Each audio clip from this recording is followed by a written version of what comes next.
Selamat pagi dan salam sejahtera bagi kita semua.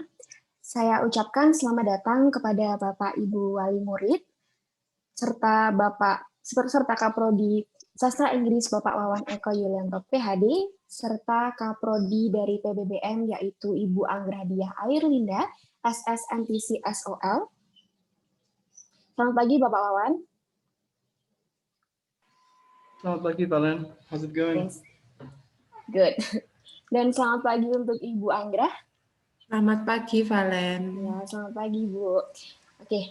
Dan juga saya mengucapkan selamat datang kepada mahasiswa Fakultas Bahasa dan Seni. Saya ucapkan terima kasih karena telah menyempatkan untuk datang pada acara sosialisasi program Fakultas Bahasa dan Seni pada pagi hari ini.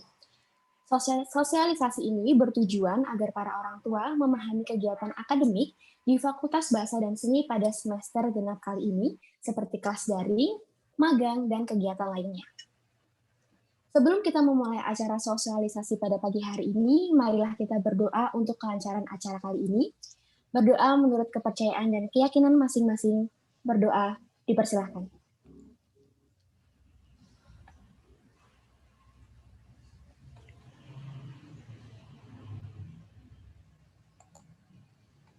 Berdoa selesai. Sebelum kita memulai acara lebih lanjut, alangkah baiknya jika saya memperkenalkan diri terlebih dahulu. Perkenalkan, nama saya Valencia Irawati dan saya akan menjadi moderator pada acara sosialisasi kali ini. Untuk Bapak Ibu Wali Murid atau mahasiswa yang ingin bertanya saat sosialisasi berlangsung, tolong disimpan terlebih dahulu karena akan ada sesi tanya jawab di akhir acara. Dan untuk teman-teman mahasiswa, dimohon untuk tidak meninggalkan ruangan Zoom terlebih dahulu karena akan ada link yang diisi untuk sebagai presensi kali ini. Baik, untuk mempersingkat waktu, saya akan menampilkan pemaparan video dari Dekan Fakultas Bahasa dan Seni, yaitu Bapak Daniel Ginting. Beliau belum dapat hadir pada acara sosialisasi kali ini, namun beliau sudah mempersiapkan video pemaparan untuk acara sosialisasi Fakultas Bahasa dan Seni. Berikut pemaparannya.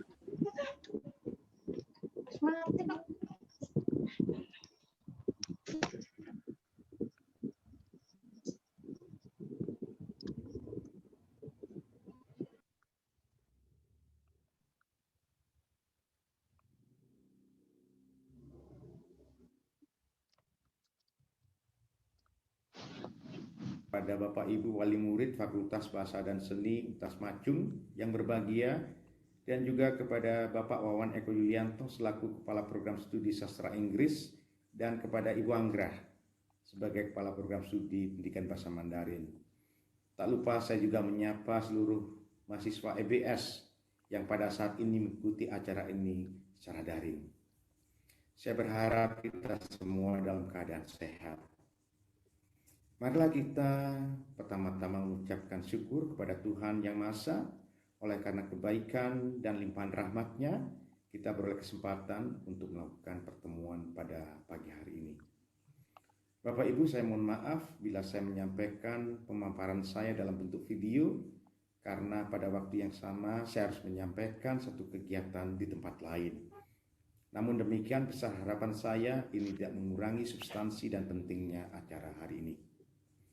Bapak Ibu, adapun tujuan kita pada pagi hari ini adalah sosialisasi kegiatan dan program akademik Fakultas Bahasa dan Seni UTAS Macung pada semester genap tahun ajaran 2020-2021. Mudah-mudahan melalui pemaparan, sosialisasi dan diskusi bersama pada pagi hari ini kita beroleh penyamaan persepsi dan kita bisa bekerja sama untuk mencapai tujuan penyelenggaraan pendidikan yang berjalan secara baik di Fakultas Bahasa dan Seni. Penyelenggaraan pembelajaran pada tahun ajaran 2020-2021 di masa pandemi coronavirus disease 2019 menegaskan bahwa betapa pentingnya pihak satuan pendidikan termasuk perguruan tinggi untuk memprioritaskan kesehatan selama menjalankan aktivitas pendidikan. Sekalipun ditegaskan dalam aturan itu bahwa pemerintah mengizinkan tatap muka bagi satuan pendidikan di zona hijau dan kuning. Tetapi bila kita melihat keadaan di sekitar kita di Kota Malang, tampaknya kita harus bisa menahan keinginan itu untuk sementara. Kota Malang dan beberapa kota lain sama-sama berjuang pada saat ini agar masalah pandemik ini teratasi. Di lingkungan Untas Macung, pimpinan Untas merespon dengan sigap tentang keadaan yang tengah terjadi dengan membentuk satuan tugas khusus gugus COVID untuk mencegah dan menangani keadaan yang berhubungan dengan pandemi. Protokol kesehatan di kampus terkait COVID-19 dalam bentuk SOP dan pengaturan-pengaturan jam kerja, prosedur pertemuan yang ketat disiapkan dan ditaati bersama demi menjaga kesehatan. Pada tanggal 22 Desember 2020, Wakil Rektor mengeluarkan surat pemberitahuan nomor 32 Macung WR1 9 2020 tentang cara perkuliahan untuk semester genap 2020-2021. Dalam surat pemberitaan itu disampaikan, mengingat masih tingginya kasus COVID-19 di Kota Malang, diberitahukan bahwa mulai semester genap 2020-2021 yang akan dimulai pada tanggal 22 Februari 2021, Universitas Macung masih akan melakukan perkuliahan daring secara penuh. Semua kegiatan ekstrakurikuler juga masih dilakukan secara daring, khusus untuk beberapa kegiatan tugas akhir dan atau praktikum yang harus dilakukan di laboratorium akan dilakukan kegiatan secara tatap muka, namun dengan kepatuhan terhadap prosedur kesehatan secara ketat, dengan sepengetahuan pimpinan fakultas dan pengawasan dari tim Satgas Pencegahan COVID-19. Universitas Macung telah memiliki perangkat pendeteksi suhu tubuh, formulir self-assessment, tempat cuci tangan, prosedur 3M, mencuci tangan, menjaga jarak, memakai masker, dan terus dipatuhi hand sanitizer yang lengkap untuk menjamin terpenuhinya prosedur kesehatan tersebut. Bapak Ibu, kondisi pandemik adalah tantangan dan beban kita bersama. Kita saling bergotong royong dan saling membantu. Anak-anak kita harus tetap belajar, meski harus dengan kelas jarak jauh. Besar harapan kita bersama bahwa kelas jarak jauh ini untuk semester ke depan bisa berjalan lancar. FBS telah menyiapkan perangkat mata kuliah dengan baik, dengan kegiatan-kegiatan perkuliahan yang baik. Kami belajar dari pengalaman dan selalu berusaha lebih baik dari semester sebelumnya. Demikian juga besar harapan kami, Bapak Ibu sekalian berkenan untuk memberi motivasi kepada putra-putrinya, memberi semangat belajar dan terus mengingatkan pentingnya kerajinan dan kemandirian selama kelas daring. Tiada gading yang retak, kami menyadari tidak ada yang selalu sempurna di dalam kehidupan ini. Demikian juga kelas jarak jauh akan selalu berpotensi memberikan masalah, kendala jaringan, teknologi pendukung, dan seterusnya. Kami sangat menyadari itu Bapak Ibu, namun demikian kami di fakultas sepakat bila memang kondisi itu terjadi, mohon pihak Bapak Ibu, dosen, kaprodi bekerja sama dan semuanya bisa dirembuk dan didiskusikan agar anak-anak kita yang memiliki kesulitan ini dapat dibantu. Bagaimana dengan magang selama pandemi? Kegiatan magang adalah bentuk aktualisasi praktis dari ilmu yang mahasiswa serap selama belajar di perguruan tinggi. Untuk kegiatan magang, FBS tetap memprioritaskan keselamatan mahasiswa, namun tidak menghilangkan substansi prakteknya. Kami mencari jalan keluar agar mahasiswa bisa tetap magang tanpa harus berada di lokasi. Secara tatap muka seperti mengajar online, magang online, membuat buku ajar, dan seterusnya. Namun demikian, bila kondisi offline tatap muka harus dilakukan dan ini menjadi bagian dari tempat PKL itu, tentu kita memerlukan surat izin dari orang tua dan menyiapkan dan memastikan kesiapan kesehatan di tempat PKL. Bapak Ibu, berikut adalah kalender akademik untuk semester genap 2020-2021. Nomor 1, kita melihat masa pembayaran biaya perkuliahan semester genap bisa dimulai pada saat ini ya, dan disesuaikan pengumuman dari bagian administrasi keuangan mahasiswa. Masa KRS online validasi 8 sampai 19 Februari 2021. Masa revalidasi KRS maksimal 5 Maret 2021. Masa permohonan cuti kuliah maksimal 12 Maret 2021. Kemudian ada hari kemerdekaan.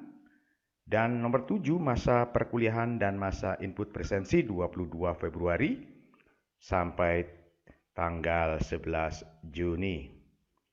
Dan selanjutnya Bapak Ibu, kita juga bisa perhatikan untuk bagian selanjutnya yang paling penting, yaitu 11 juga ya, ada masa persiapan UAS, yaitu tanggal 14 sampai 18 Juni 2021, kemudian UAS dilakukan tanggal 21 sampai 25 Juni 2021. Dan yudisium untuk nomor 14 semester genap 2020-2021 dilaksanakan tanggal 13 Agustus 2021. Demikian penjelasan tentang kalender akademik untuk semester genap tahun 2020-2021. Bapak Ibu, demikianlah pemaparan dari saya. Mudah-mudahan informasi ini bermanfaat buat kita semua. Saya harap Bapak Ibu semuanya dalam keadaan sehat dan terus bersemangat memotivasi mahasiswa kita agar mereka berhasil dalam studinya. Terima kasih. Adik-adik, selamat.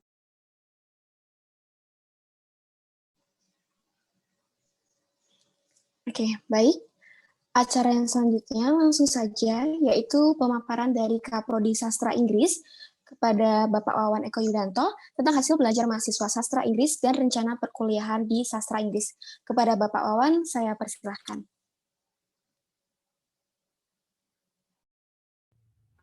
Terima kasih, Valencia.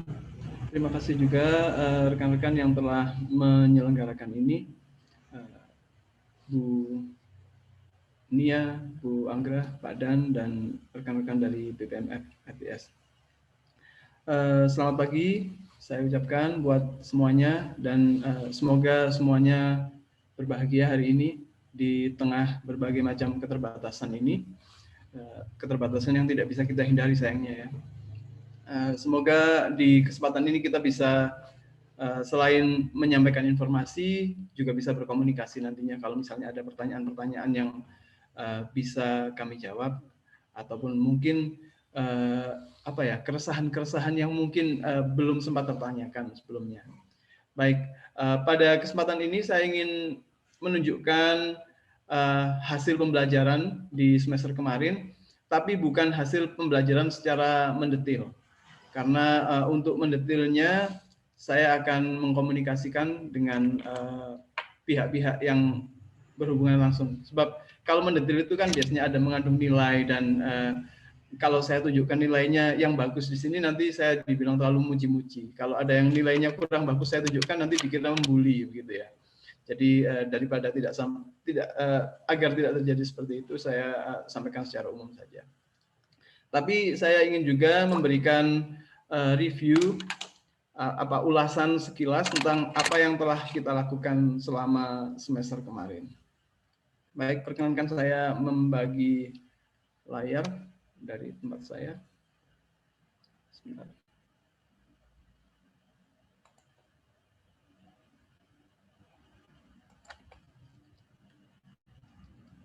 Oke. Valen bisa minta dijadikan co-host biar saya bisa berbagi layar. Oh, iya Pak, sebentar.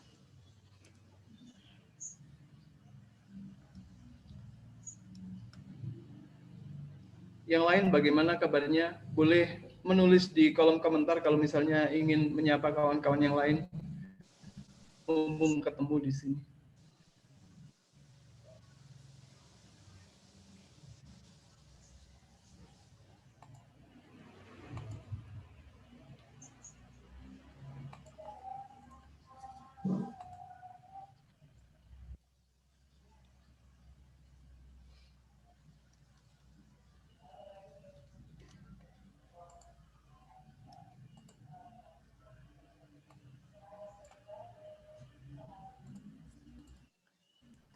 Sudah, Pak? Sepertinya sudah. Ya. Sebentar. Oh iya, bisa. Baik, ini laporan hasil pembelajaran semester gasal, tapi ini juga akan mengandung agenda kita di semester genap ini. Pertama-tama yang ingin saya tunjukkan adalah tentang, kita mulai dari yang santai-santai dulu, yaitu kegiatan kita selama semester kemarin. Tentu saja ada kegiatan perkuliahan, kegiatan ujian, dan kegiatan mungkin juga selain ujian ada juga godaan dan ujian dan segala macam tantangan. Tapi terlepas dari semua itu, kita di Prodi Sastra Inggris berusaha menyelipkan seperti biasa kegiatan-kegiatan yang bisa memperkaya mahasiswa dengan apa-apa yang ada di luar perkuliahan. Yang bisa saya tunjukkan di sini hanya beberapa saja, yaitu 2 kegiatan yang merupakan bagian dari mata kuliah di konsentrasi tourism, yaitu yang pertama dari bawah sendiri ada Surviving Hospitality. Ini acara talk show webinar untuk salah satu mata kuliah di konsentrasi tourism yang mengundang praktisi di bidang pariwisata dan hospitality and tourism, pariwisata dan perhotelan. Ada Pak Agung dari Kasih Pengembangan Aircraft di Kota Malang, dan Bu Mila Suryo yang merupakan praktisi di perhotelan. Terus di bidang yang sama juga ada kuliah tamu yang menghadirkan Pak Tino Indrawanto, salah satu orang yang pertama kali memulai bisnis Airbnb di Indonesia. Dan selain itu ada juga acara-acara yang difasilitasi oleh fakultas, seperti misalnya Forkomil, Forum Komunikasi Ilmiah, di mana dosen-dosen mempresentasikan hasil penelitian mereka. Nah, dari Sastra Inggris di semester kemarin ada Pak Patris dan Pak Dono, salah duanya. Ada Pak Onu juga memberikan presentasi, begitu juga Bu Lilis. Tapi di sini yang bisa saya tunjukkan 2 saja. Terus dari mahasiswa, kita ada kegiatan workshop copywriting yang menghadirkan Kenny Santana, seorang entrepreneur dan juga copywriter yang aktif di Instagram. Dan di situ Kenny Santana berbagi pengalamannya dan tips-tipsnya untuk mengawali usaha copywriting melalui sosial media. Tapi ini penyelenggaranya adalah himpunan mahasiswa Prodi Sastra Inggris, bukan kami hanya memfasilitasi dengan membantu mengajukan dana dan sebagainya. Baik, ini untuk kegiatan-kegiatannya. Sekarang kita masuk ke bagian kedua, yaitu perkuliahan. Perkuliahan di semester kemarin, seperti kawan-kawan mahasiswa tahu, tapi mungkin wali mahasiswa belum tahu, adalah kita menggunakan Microsoft Teams, satu platform di bawah Microsoft yang lengkap. Ada manajemen kelas, seperti Google Classroom, tapi ada juga platform untuk telekonferensi. Dari situ kita mengadakan perkuliahan dan juga melakukan evaluasi atas hasil perkuliahan itu. Nah, yang kami dapatkan adalah dari mahasiswa dulu ya, adanya keluhan bahwa terlalu banyak tugas, dan ada juga dosen yang memberikan tugas di luar jam perkuliahannya. Itu kami sampaikan lagi kepada rekan-rekan mahasiswa dan wali murid. Ini ada keluhan seperti itu, dan setiap keluhan kami berterima kasih mendapatkannya, dan itu akan dipertimbangkan untuk meningkatkan kualitas pembelajaran di Prodi Sastra Inggris.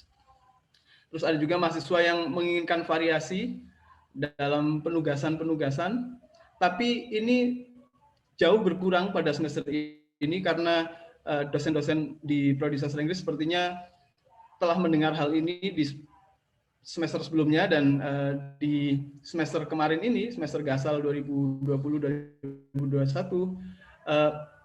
permintaan semacam itu sudah jauh berkurang. Tapi perlu saya tunjukkan di sini untuk menunjukkan bahwa ada perubahan di sana. Jadi gitu, dosen-dosen sudah menggunakan tugas dengan berbagai variasi dalam bentuk digital karena memang kondisinya seperti ini, Dan hasilnya sebagian bisa dilihat di YouTube-nya Prodi Sastra Inggris atau di Instagram-nya Prodi Sastra Inggris yang memang dibuat selain untuk berkomunikasi dengan mahasiswa juga untuk memajang atau memamerkan prestasi mahasiswa atau karya-karya mahasiswa. Terus ada fakta bahwa sejumlah mahasiswa tidak bisa terlibat sangat aktif di perkuliahan karena adanya masalah sinyal. Biasanya mahasiswa yang seperti ini tinggalnya agak jauh dari kota atau di luar di pulau lain yang entah saya sendiri kurang jelas seperti apa, tapi menurut mahasiswa yang bersangkutan infrastruktur jaringannya kurang bagus. Jadi masalah seperti ini beberapa kali terjadi. Itu yang kami dapatkan dari mahasiswa.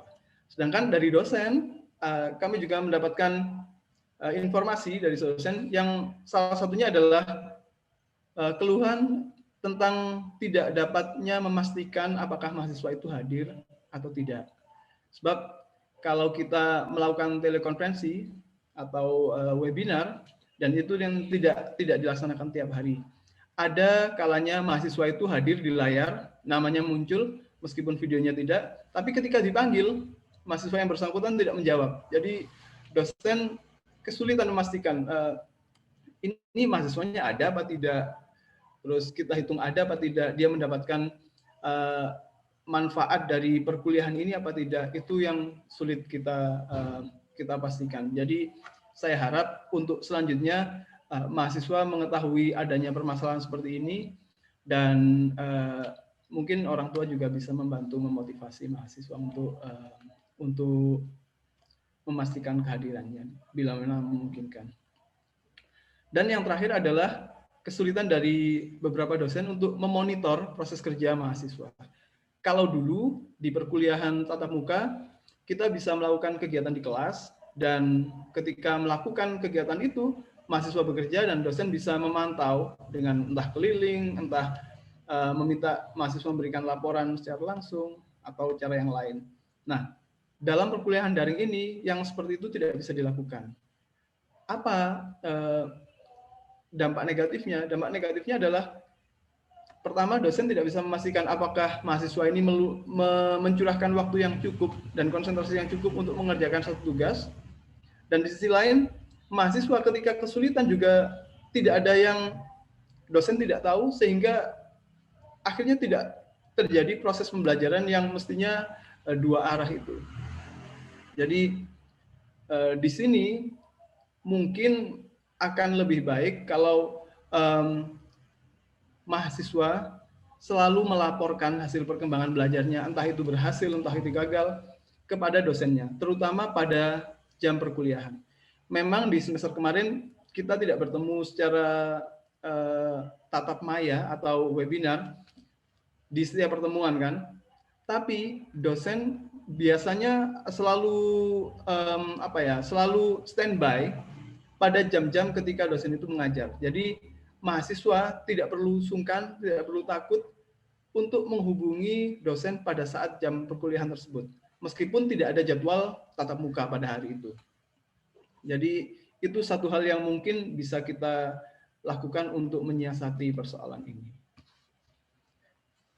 Untuk nilai-nilainya yang saya dapatkan kemarin, rata-rata nilainya sangat bagus untuk mahasiswa sastra Inggris di semester kemarin, tapi tidak bisa dipungkiri ada mahasiswa yang memang tidak lulus di perkuliahan-perkuliahan tertentu.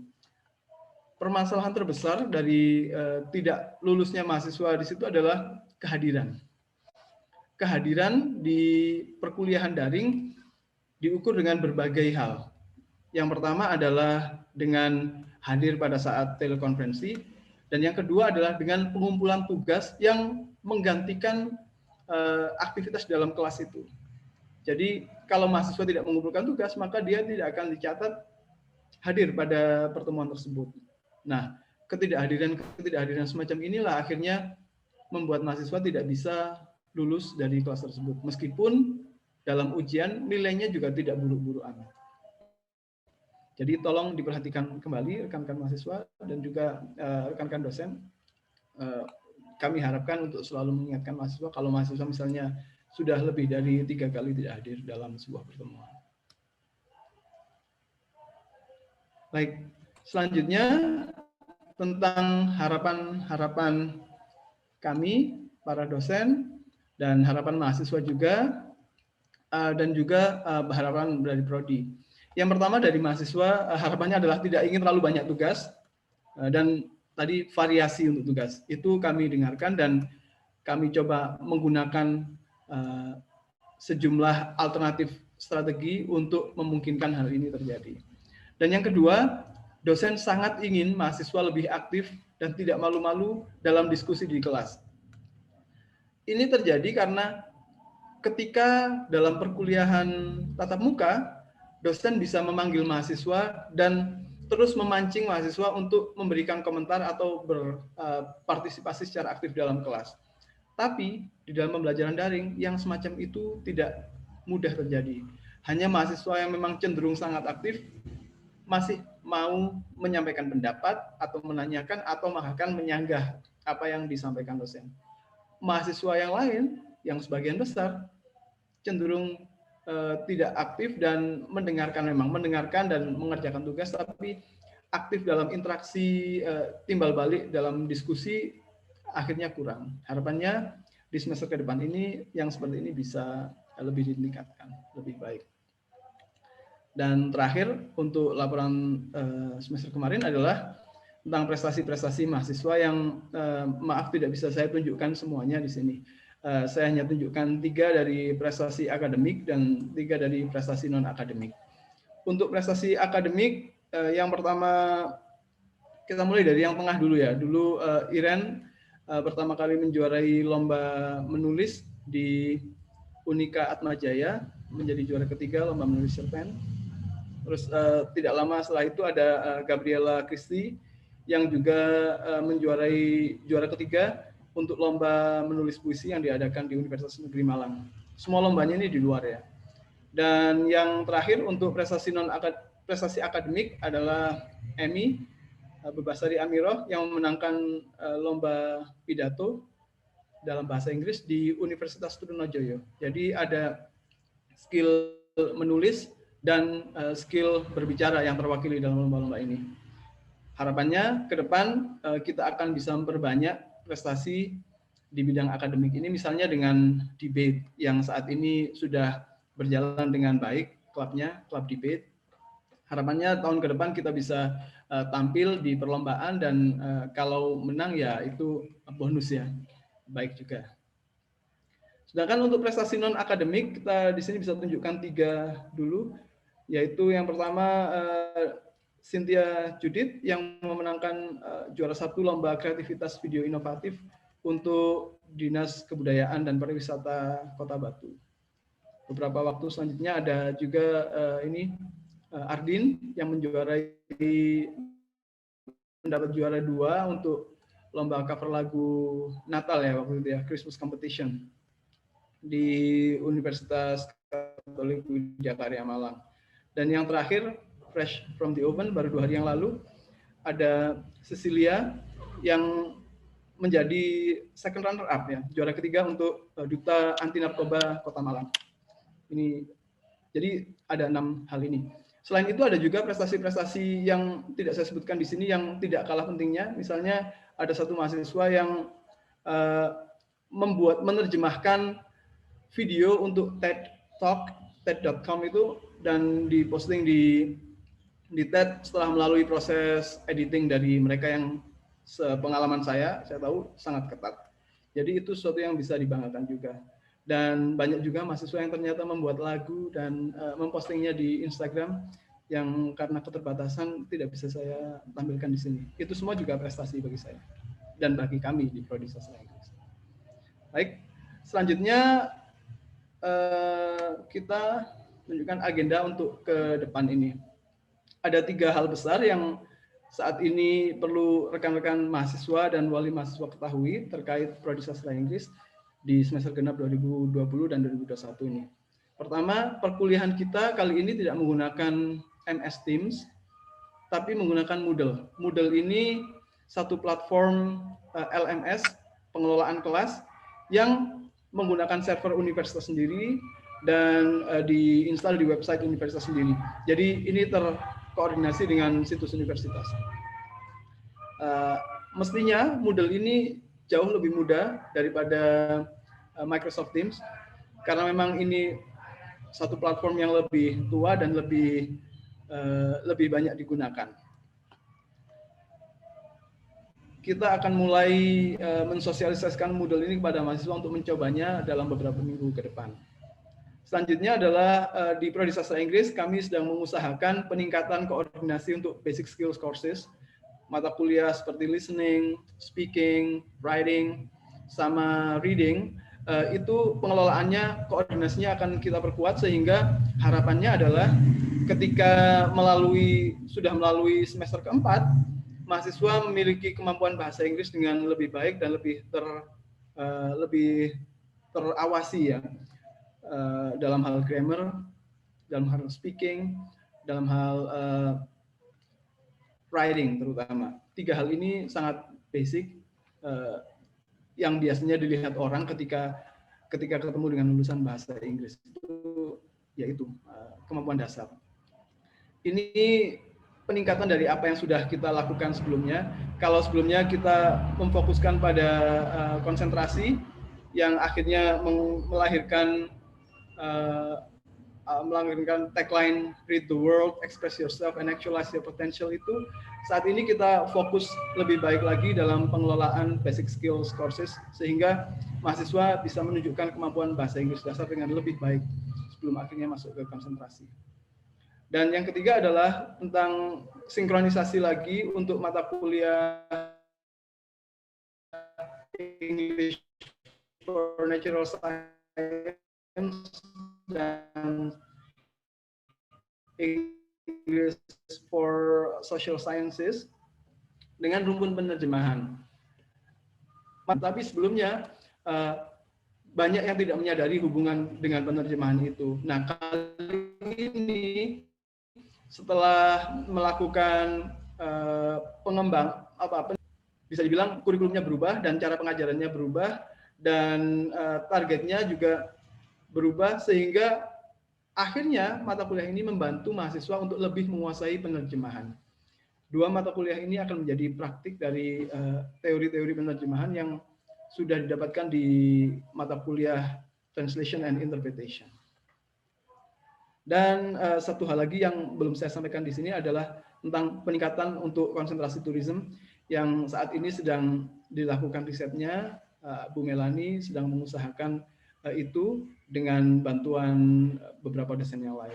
Saya terlibat di sana juga. Harapannya konsentrasi tourism kita bisa lebih merespons perubahan yang saat ini terjadi, yang ya sayangnya drastis setelah pandemi ini.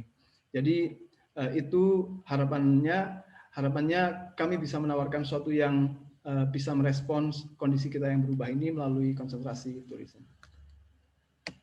Jadi demikian yang bisa saya tunjukkan. Ini daftar perkuliahannya yang akan dilakukan semester depan, yang agak berubah beberapa mata kuliahnya.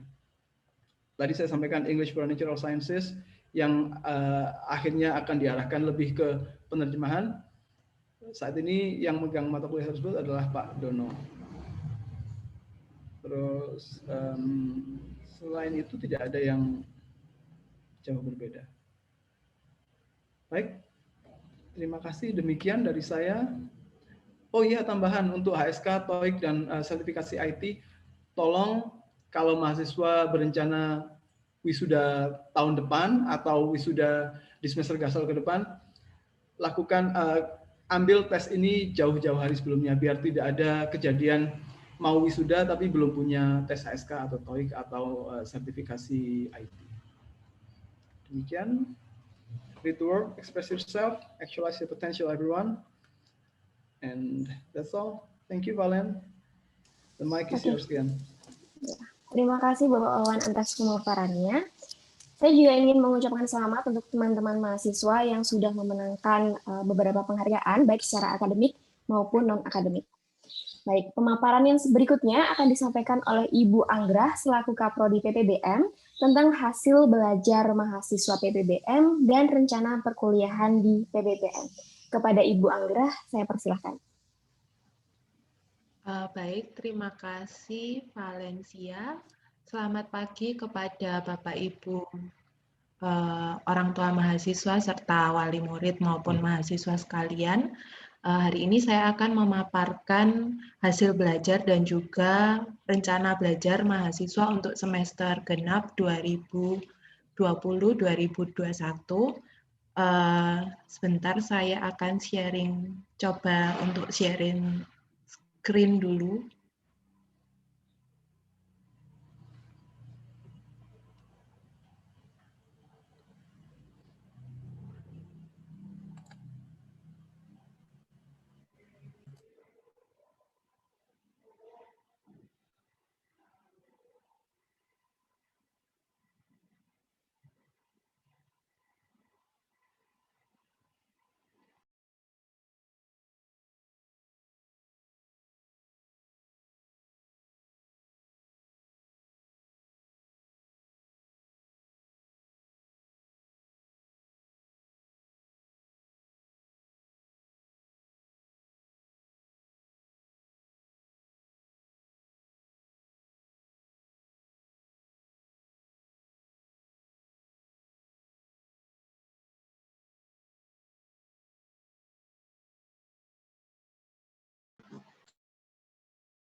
Bagaimana Ibu Anggra? Sepertinya tidak ada di ruangan Zoom kali ini.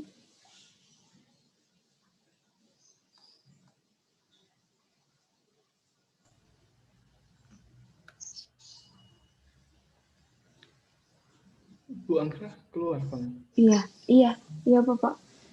Kalau misalnya perlu saya share dari tempat saya bisa. Saya punya PowerPoint-nya, Bu Anggra.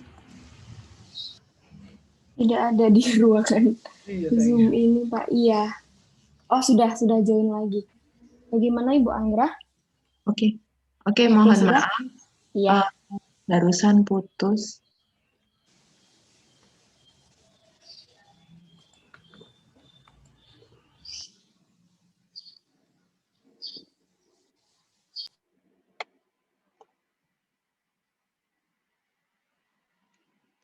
Apakah PPT saya sudah tampak?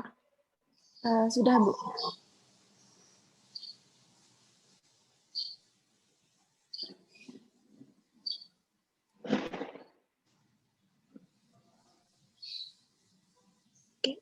Baik, seperti dapat dilihat pada tabel ini, rata-rata IPK semester ganjil 2020-2021 untuk angkatan 2017, rata-rata IPK-nya ada di 3,4, sedangkan untuk angkatan 2018, rata-rata IPK-nya ada di angka 3,3, dan untuk angkatan 2019 di 3,5, dan juga angkatan 2020 ada di 3,6. Dengan melihat hasil belajar yang seperti ini, saya dan rekan-rekan dosen sangat bangga kepada mahasiswa PPBM karena bisa mencapai rata-rata IPK yang cukup tinggi seperti ini. Walaupun di tengah-tengah masa pandemi seperti ini, di tengah keterbatasan kita belajar daring, namun tampaknya semangat belajar mahasiswa masih sangat cukup tinggi. Untuk prestasi-prestasi yang diraih tahun 2020 juga cukup banyak, antara lain ada Mawapres 2020, lalu menulis cerita pendek, lomba puisi, lomba mengarang, kaligrafi, dan juga lomba wusu. Untuk peringkatnya ada yang juara 1, juara 3, juara 2, dan juara harapan.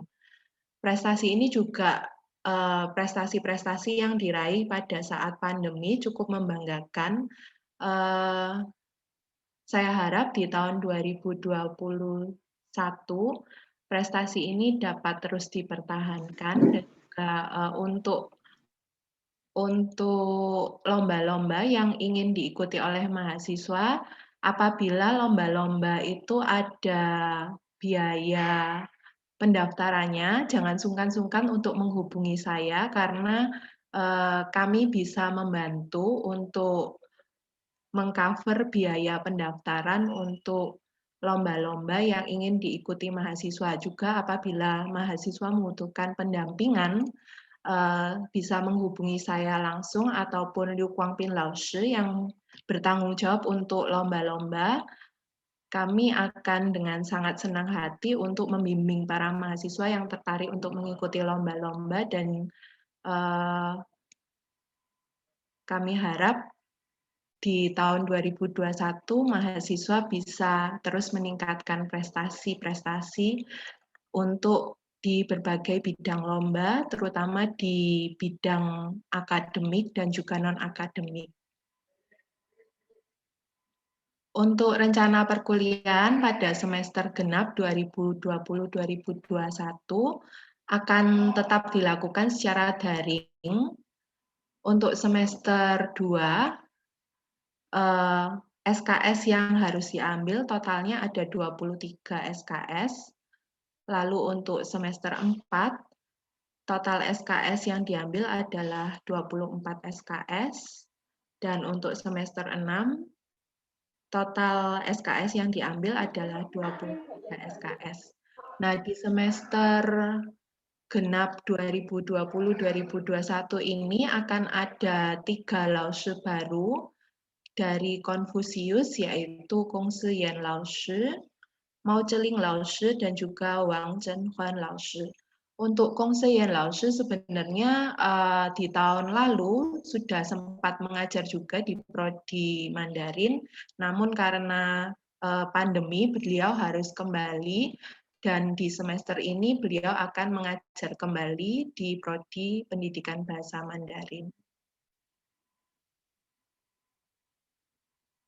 Untuk media pembelajaran yang digunakan di semester ganjil kemarin, rata-rata menggunakan Microsoft Teams, Zoom, Tencent Meeting, ataupun YouTube sebagai media pembelajaran.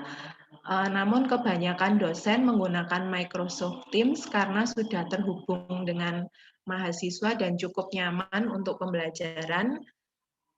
Apabila Microsoft Teams ada kendala, biasanya alternatif lain yang akan digunakan adalah Zoom atau Tencent Meeting.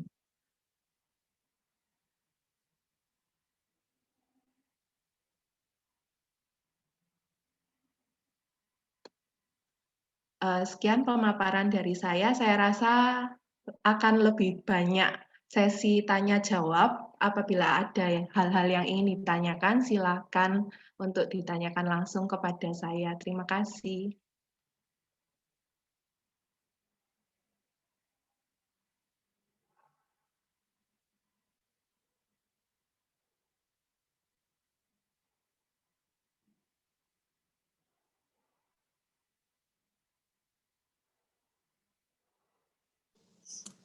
Baik, terima kasih Ibu Anggra atas pemaparannya.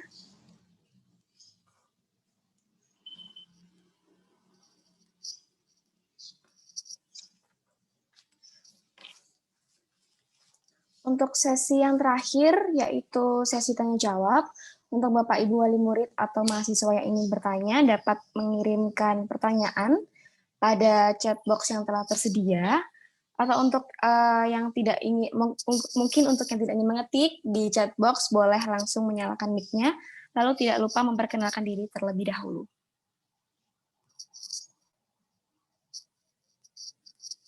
Ditunggu pertanyaannya Bapak Ibu wali murid. Bapak Ibu wali murid atau mahasiswa.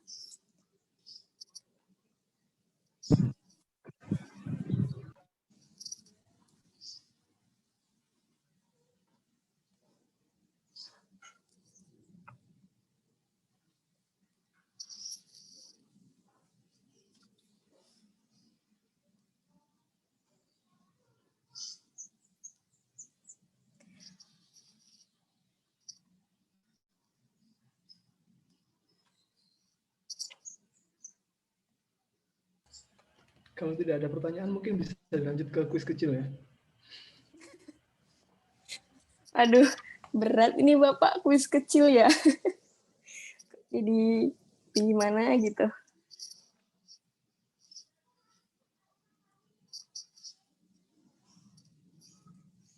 Oke, untuk mahasiswa atau Bapak Ibu yang tidak ingin menyebutkan namanya, boleh langsung menyalakan mic atau mungkin langsung bisa mengetik di chat box yang telah tersedia gitu. Dan pertanyaannya ditujukan spesifikasinya ke Bapak Wawan atau Ibu Anggra terlebih. Seperti itu.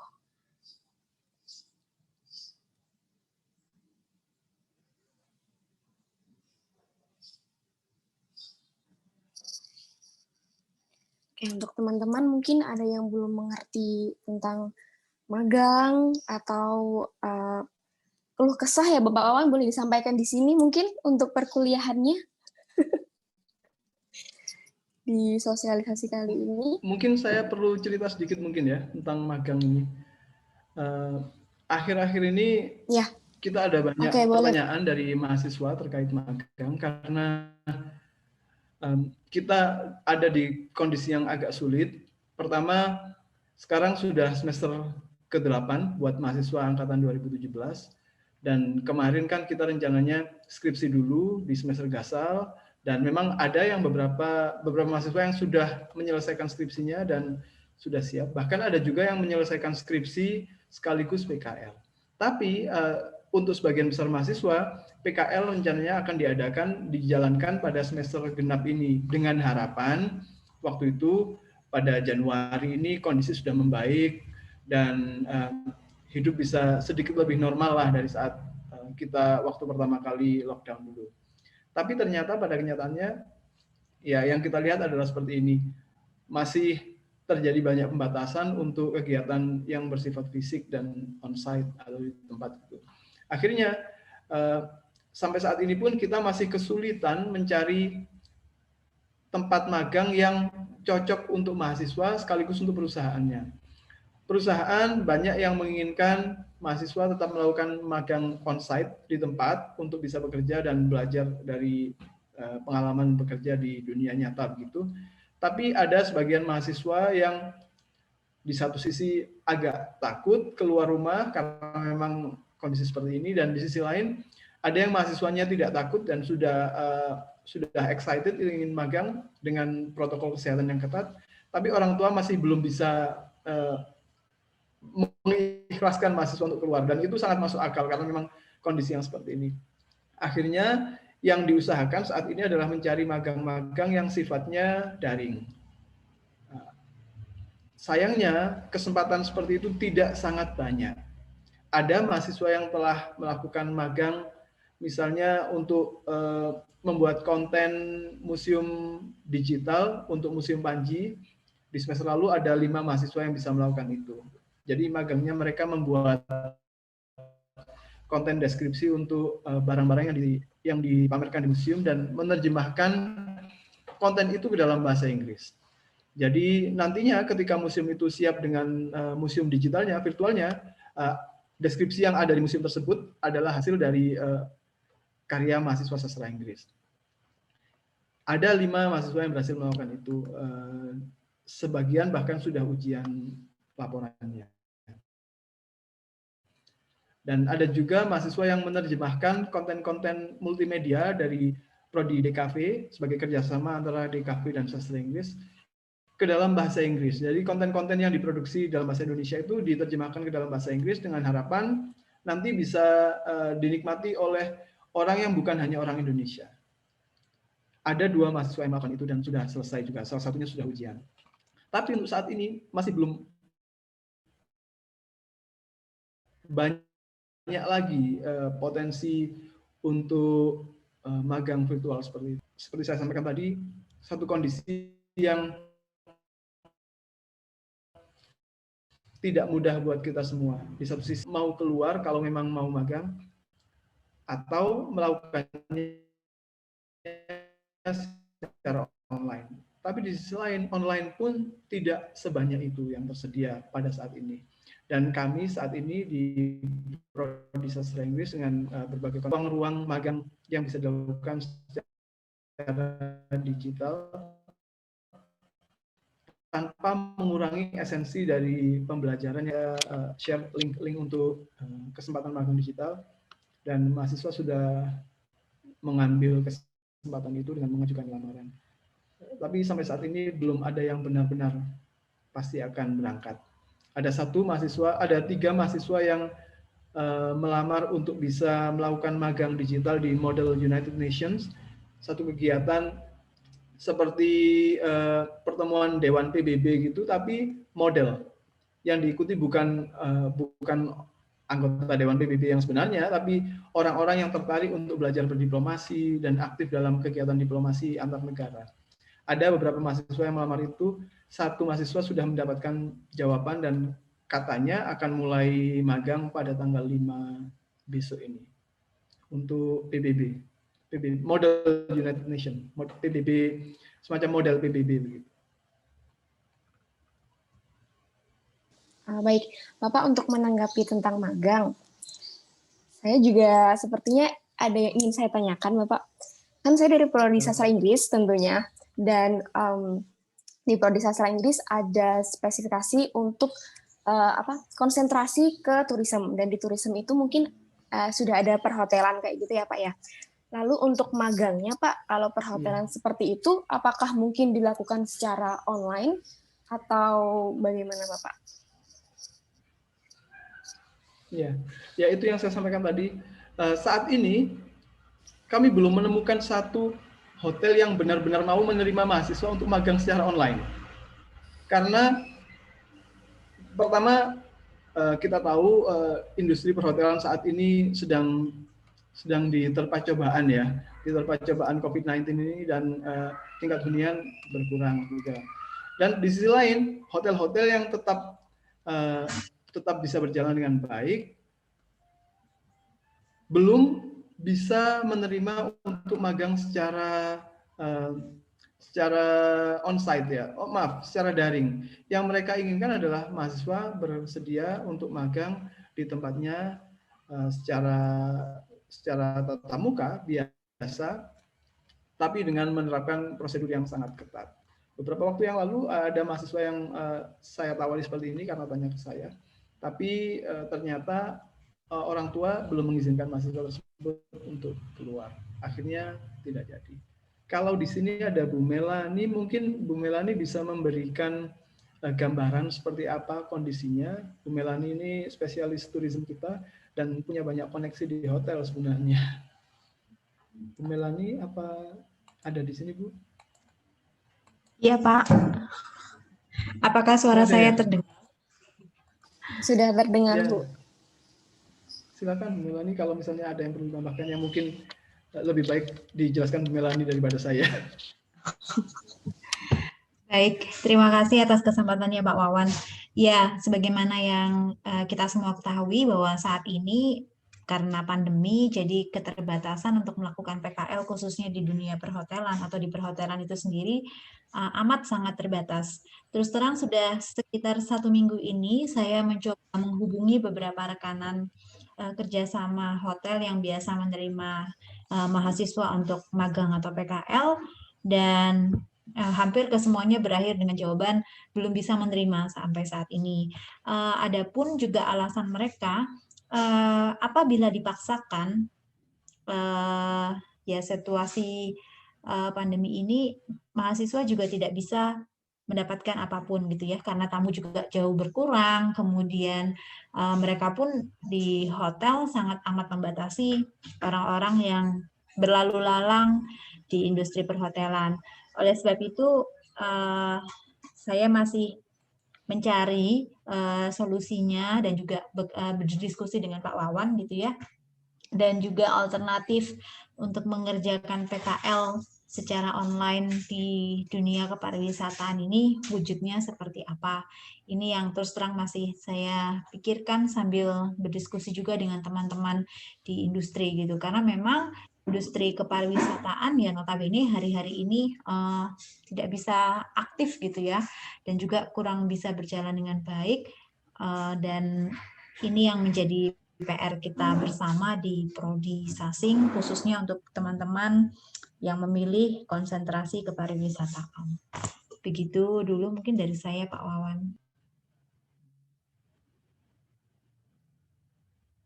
Terima kasih banyak, Bu Melani. Ya, tidak bisa dipungkiri ya memang ya, industri perhotelan ini salah satu yang terdampak paling besar. Dan karena itulah kita di Prodi Sastra Inggris ini juga bisa dibilang merevisi untuk kurikulum perhotelan sehingga lebih bisa merespons kejadian yang seperti ini.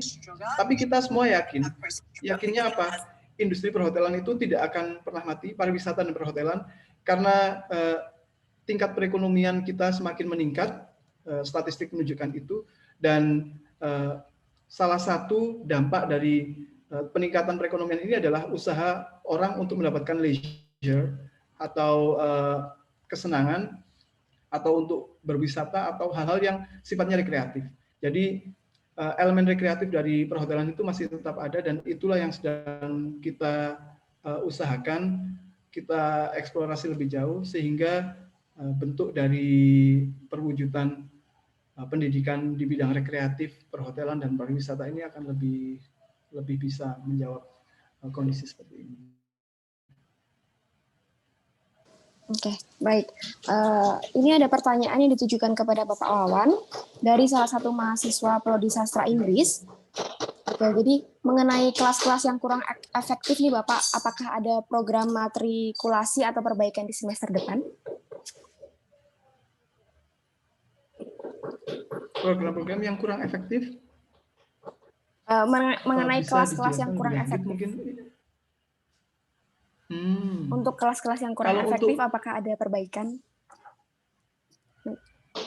Kalau saat ini kami belum menerima data tentang kelas yang kurang efektif itu seperti apa, dan kalau misalnya ada sesuatu yang jelas dan bisa saya lihat di mana yang kurang efektif itu, mungkin kita akan bisa memberikan kita memberikan respons ke itu. Karena memang kalau ada satu masalah dan itu serius, pasti kami akan mencoba mencarikan solusi, entah itu memperbaiki sistem yang ada atau memberikan kompensasi atas apa yang sudah terjadi itu. Saya akan sangat berterima kasih sekali kalau ada yang menyampaikan ke saya tentang keluhan-keluhan yang amat serius untuk kelas-kelasnya, dan saya akan seperti biasa usahakan sebaik mungkin untuk mengkajinya dari dua pihak dan akhirnya mencarikan solusi yang baik. Oke, baik, terima kasih Bapak Wawan. Pertanyaan berikutnya ada dari mahasiswa juga, ditujukan untuk Ibu Anggrah mengenai ujian HSK Ibu Anggrah. Kan Bu Anggrah sudah bilang ya untuk ujian HSK tahun ini, kalau misalnya ada mahasiswa yang ingin ikut daftar HSK 5 Juni, apakah daftarnya bisa sekarang? Dan kan beberapa hari lalu baru ada di OWA untuk pengumuman HSK, Ibu.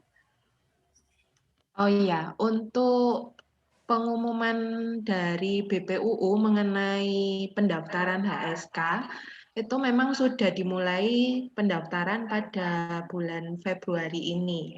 Jadi kalau misalkan kalian daftar di bulan Februari untuk tes tanggal 5 Juni itu bisa.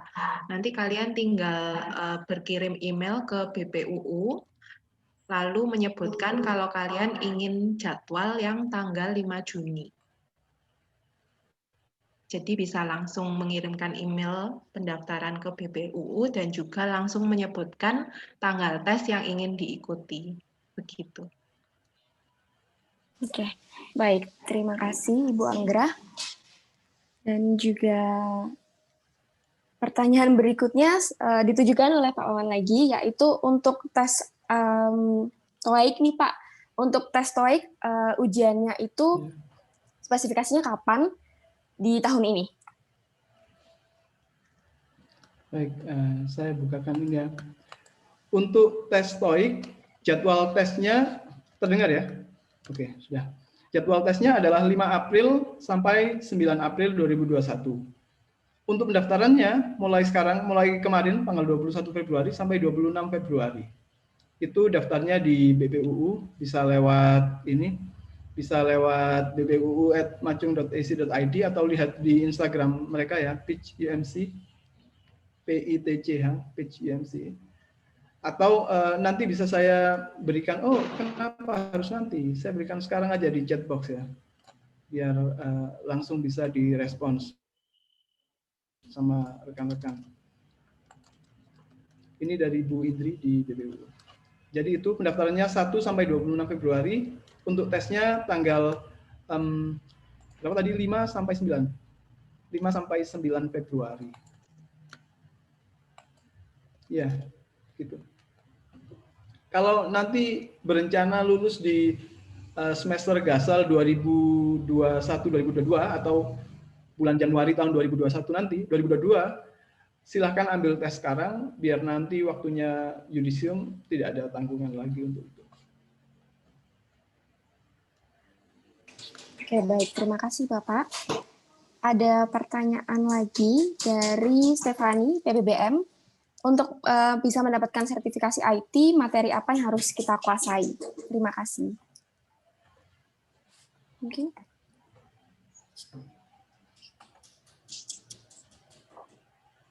Oke, ini setahu saya ya, kalau sebelum tes sertifikasi IT itu biasanya akan ada pelatihan dari pihak penyelenggara sertifikasi IT-nya. Jadi akan ada pelatihan untuk mempelajari materi-materi tesnya. Jadi sebelum tes, mempelajari materi-materi tesnya, ada beberapa pertemuan, lalu baru tesnya. Setahu saya seperti itu. Oke, Lause, ada pertanyaan untuk Lause. Ini dari Felicia. Selamat pagi Lause, saya mau menanyakan apakah akan ada sosialisasi tentang S2 untuk mahasiswa dan apa kira-kira persyaratan yang harus diselesaikan terlebih dahulu sebelum pendaftaran dimulai? Untuk S2 biasanya kita nggak pernah mengadakan sosialisasi secara khusus. Namun untuk apabila ada mahasiswa yang tertarik untuk mendaftar beasiswa S2 melalui Confucius maupun Chinese Government Scholarship, biasanya bisa langsung menghubungi Liu Guangping Laoshi untuk menanyakan syarat-syaratnya dan juga kapan pendaftarannya dimulai. Lalu syarat-syarat umum biasanya yang bisa dipersiapkan sebelum mendaftar itu adalah meminta transkrip IPK meminta transkrip IPK ke sekretariat fakultas. Lalu juga bisa meminta surat rekomendasi. Biasanya surat rekomendasi ini bisa kepada profesor yang sudah bergelar profesor. Kalau di Universitas Macung ini biasanya banyak yang meminta rekomendasi ke Pak Patris. Atau juga bisa ke pimpinan universitas. Bisa ke rektor ataupun wakil rektor, ataupun dekan juga bisa. Lalu bisa mengunduh form untuk cek kesehatan. Namun untuk cek kesehatan ini biasanya ada masa berlakunya. Kalau tidak salah masa berlakunya itu sekitar 6 bulan. Jadi untuk tes kesehatan mungkin bisa dilakukan di tahap yang paling akhir. Lalu meminta surat berkelakuan baik ke kepolisian. Jadi itu yang bisa disiapkan terlebih dahulu kalau ingin mendaftar beasiswa S2. Oke, baik. Terima kasih, Bu Anggra. Ini juga ada pertanyaan lagi yang ditujukan untuk Ibu Anggra. Tentang hasil HSK sama TOEIC itu berlakunya berapa lama ya, Bu? Thank you. Mungkin untuk Ibu Anggra bisa dijawab kalau sertifikasi hasil HSK berlakunya berapa lama? Oke, untuk sertifikat HSK itu berlakunya 2 tahun. Jadi semua level itu berlakunya 2 tahun. Oke, baik. Terima kasih, Bu. Dan mungkin untuk Bapak Wawan, untuk sertifikasi TOEIC bisa berlaku berapa lama? Apakah sama dengan HSK atau bagaimana? Ya, setahu saya ya 2 tahun biasanya yang berlakunya selama 2 tahun, dan memang ada orang-orang tertentu yang tidak peduli dengan berapa lama tahun kapan TOEIC ini diambil, tapi untuk amannya kita buat 2 tahun itu ya. Oke. Dan biasanya memang itu yang berlaku. Oke. Mungkin sekedar menginformasikan ya, tadi ada yang menyinggung soal S2. Dalam beberapa bulan terakhir ini saya banyak diminta mahasiswa diberi pertanyaan tentang bagaimana cara menulis essay beasiswa. Karena ketika kita mendaftarkan beasiswa untuk S2 di Australia, di Inggris, atau di Amerika, biasanya kita diminta untuk menulis essay, istilahnya essay motivasi atau essay minat akademik. Dan memang ada teknik atau elemen-elemen essay itu yang perlu ada di dalamnya. Akhirnya mahasiswa itu tanya ke saya, karena ya saya kaprodinya, tanya saya bagaimana menulis ini. Kebetulan saya pernah punya pengalaman memberikan presentasi tentang cara menulis essay beasiswa di universitas lain. Saya pernah diminta memberikan materi itu, dan akhirnya itulah materi yang saya sampaikan ke mahasiswa. Jadi kalau misalnya ke depannya, kalau misalnya ada rekan-rekan mahasiswa yang sudah berniat mengambil S2 dan saat ini sudah mulai harus menulis essay-essay semacam itu, tolong sampaikan ke saya. Kalau memang ada lebih dari 2 orang gitu, bisa kita kumpulkan sehingga akan ada sesi atau klinik menulis essay itu yang lebih terencana dan lebih efektif, karena memang kita jadwalkan dan semuanya langsung jadi satu daripada satu persatu seperti yang terjadi selama ini. Jadi begitu. Oh, bisa ya. Oke, terima kasih Bapak Wawan. Mungkin ini ada pertanyaan yang ditujukan lagi ke Bapak Wawan terkait untuk dosen yang cuma sekali mengadakan pertemuan online, apakah hal-hal tersebut sudah disampaikan ke dosen yang bersangkutan? Karena jujur bagi mahasiswa hal itu merugikan karena setiap pertemuan diganti dengan tugas yang mungkin bagi mahasiswa itu cukup memberatkan, Bapak. Karena tugasnya semakin menumpuk dan semakin lebih banyak seperti itu. Oh iya, ya terima kasih Pak Len. Ya, hal itu sudah saya bicarakan dengan rekan dosen yang bersangkutan, dan saya dengarkan bagaimana seperti apa versi dari dosen yang bersangkutan dan seperti apa versi dari mahasiswa, dan untuk masing-masingnya saya mencoba mendengarkan lebih dari 1 orang biar bisa seobjektif mungkin, tidak melibatkan rasa dan baper gitu ya. Jadinya untuk mencari solusi bisa solusi yang bukan karena perasaan saja, tapi juga karena dan yang itu sudah dibicarakan, sudah kami bicarakan dalam satu forum, dan harapannya hal yang seperti itu tidak akan terulang lagi. Karena memang kami tahu mahasiswa berhak mendapatkan apa yang telah mereka inginkan dan telah mereka keluarkan biaya untuk itu ya. Jadi ya begitu.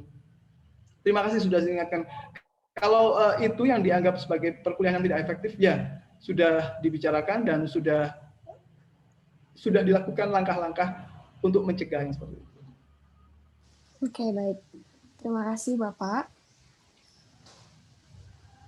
Untuk pertanyaannya mungkin ada lagi yang ingin ditanyakan teman-teman mahasiswa ataupun Bapak Ibu wali murid.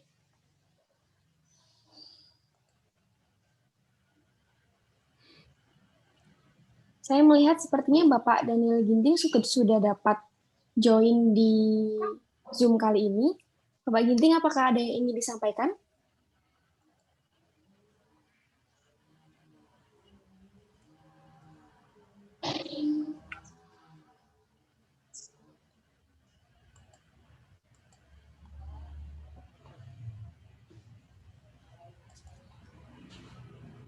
Oke, sambil menunggu Bapak Ginting, ada pertanyaan yang ditujukan kepada Lause Anggrah, yaitu dari Clarissa Stefani.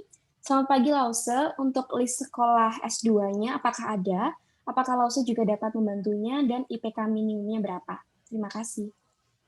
Oke, selamat pagi Clarissa. Terima kasih atas pertanyaannya. Untuk list universitas S2-nya itu sebenarnya bisa dicek di ada website khusus yang namanya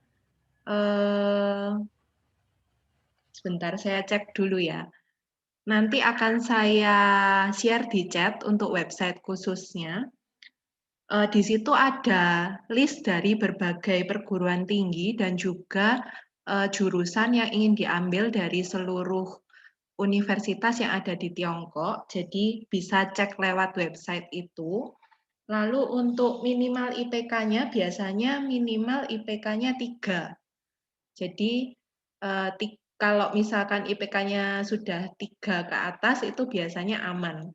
Pasti apalagi kalau ada nilai HSK, biasanya kalau nilai HSK-nya cukup tinggi itu biasanya lebih aman untuk mendaftar beasiswa ini dan kemungkinan diterimanya akan lebih besar.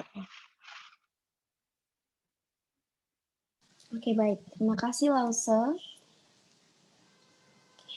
Saya akan kembali ke Bapak Ginting. Mungkin dari Bapak Ginting ada yang ingin disampaikan mengenai sosialisasi program Fakultas Bahasa dan Seni kali ini.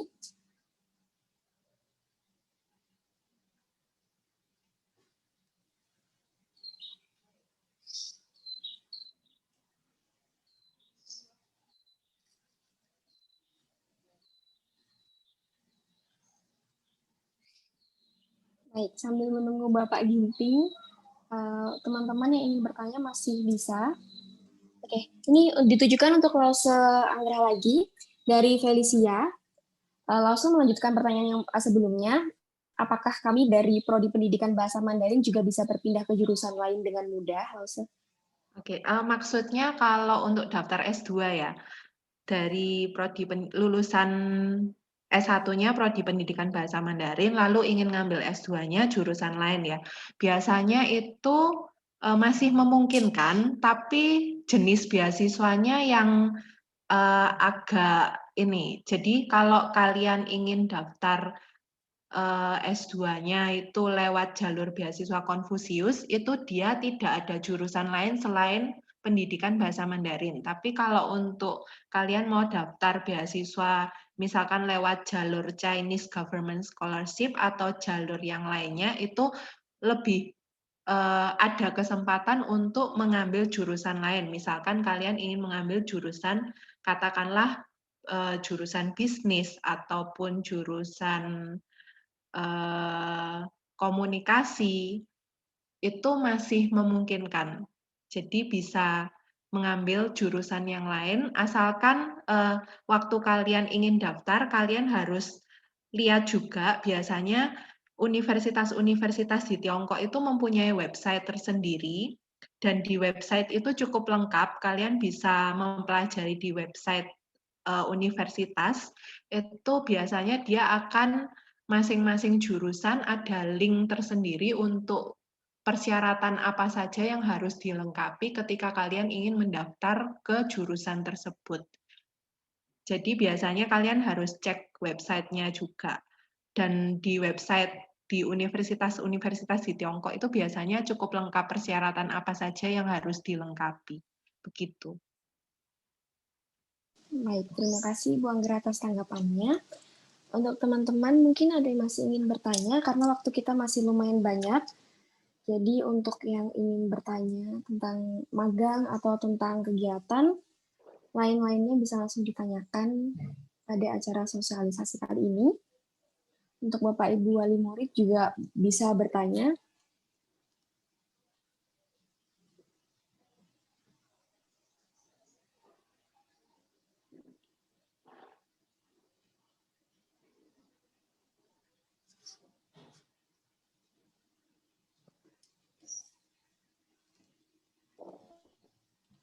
Mungkin ada lagi pertanyaan yang ingin ditanyakan kepada Bapak Wawan atau Ibu Anggra, teman-teman mahasiswa ataupun Bapak Ibu wali murid.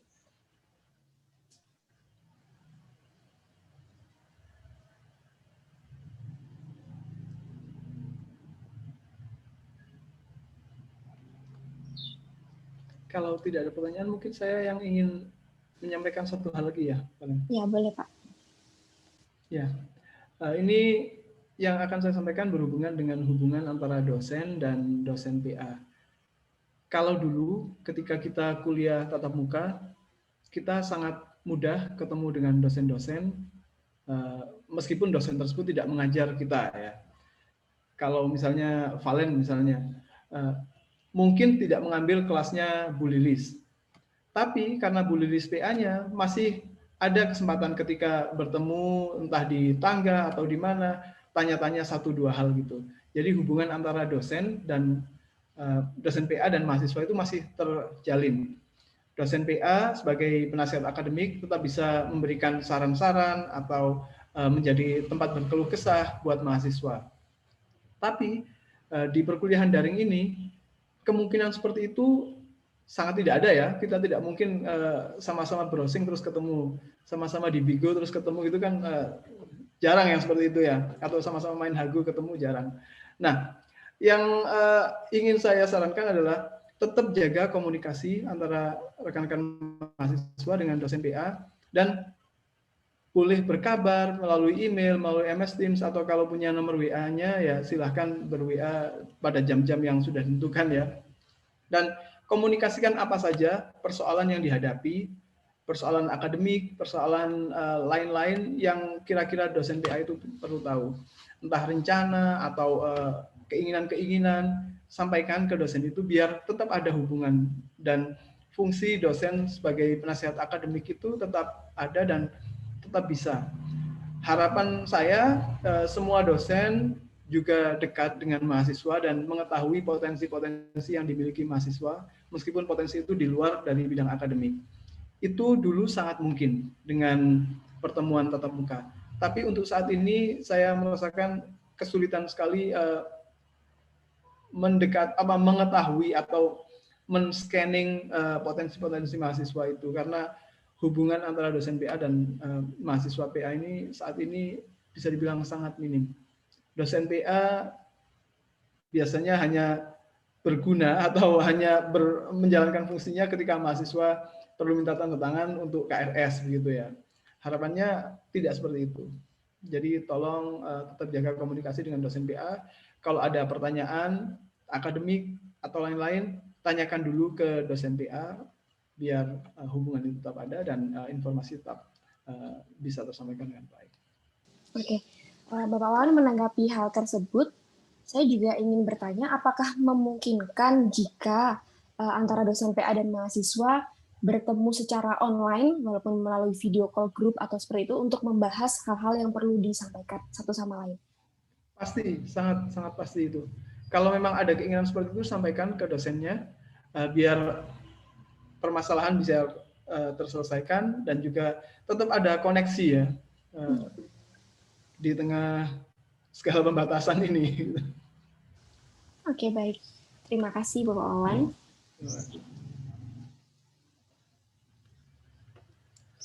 Oke, pertanyaan selanjutnya ada dari mahasiswa sastra Inggris juga. Ingin bertanya kepada Bapak Wawan, karena mahasiswa ini transfer dari D3 yang sekarang melanjutkan ke jenjang S1, jadi mahasiswa ini juga sudah pernah ikut tes TOEFL, TOEIC, dan juga IT, Bapak.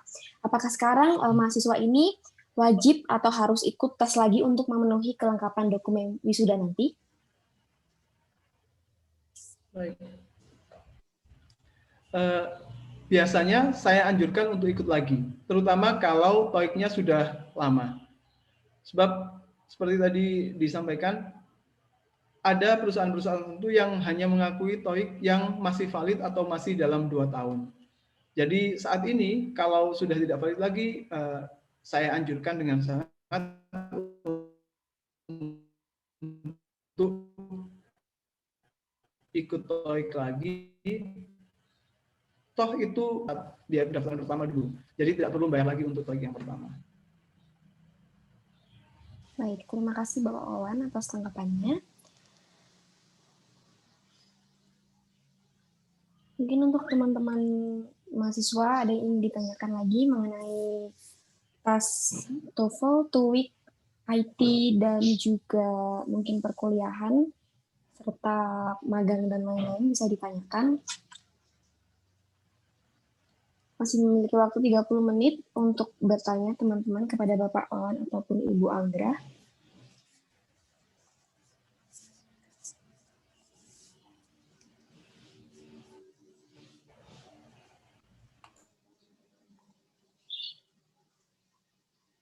Oke, pertanyaan berikutnya ditujukan kepada Lause Anggra, yaitu dari Lisentia. Ini tadi sudah dijawab untuk tes IT. Oh, untuk Lause Anggra, untuk tes IT-nya biasanya diadakan tanggal berapa ya, Lause? Untuk jadwalnya saya juga kurang tahu, tapi biasanya akan ada pengumuman lewat email. Kalau nggak salah yang menjadwalkan nanti dari dosen dari Prodi IT ya Pak Wawan kalau nggak salah. Biasanya Pak Luki yang ini. Sekarang penyelenggaranya dari BPUU semua, Bu, tapi penanggung jawabnya nanti Pak Luki. Jadi semua yang pegang jadwalnya ada di BPUU. Kalau ingin tanya lebih lanjut. Oh ya, berarti kalian bisa mengirimkan email ke BPUU kalau ingin menanyakan jadwal untuk tes-tes HSK, TOEIC, dan juga IT. Oke, terima kasih Bu Anggra atas tanggapannya. Mungkin ada teman-teman mahasiswa yang ingin ditanyakan lagi tentang tes IT, TOEFL, ataupun TOEIC, dan lain-lain, bisa langsung menanyakan di chat box atau langsung bisa menyalakan mic. Ini di chat box saya kasih jadwalnya untuk tes IT yang diadakan sama BPUU. Baik, terima kasih Bapak Wawan. Mungkin untuk teman-teman ada yang ingin bertanya lagi.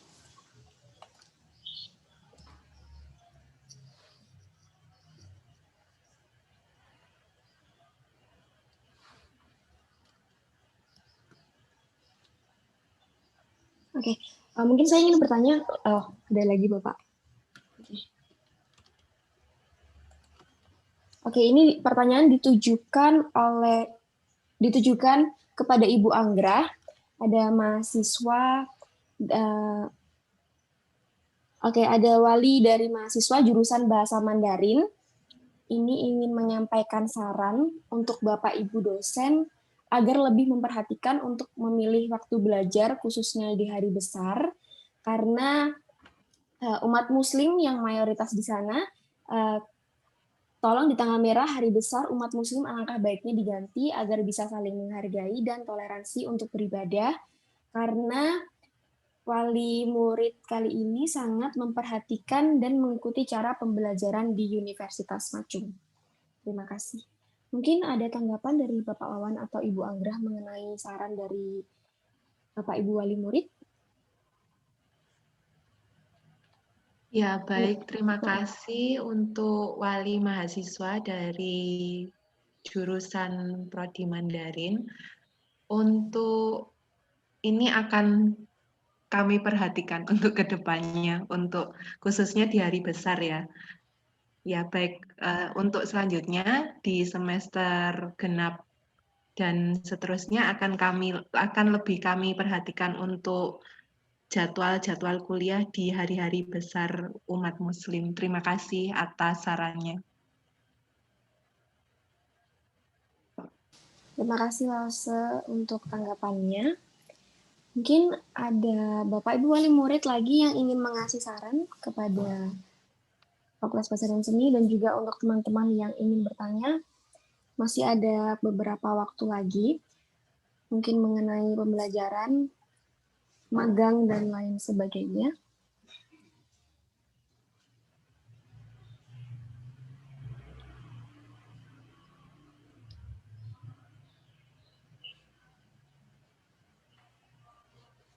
Kalau tidak ada pertanyaan, mungkin bisa memberikan saran ya?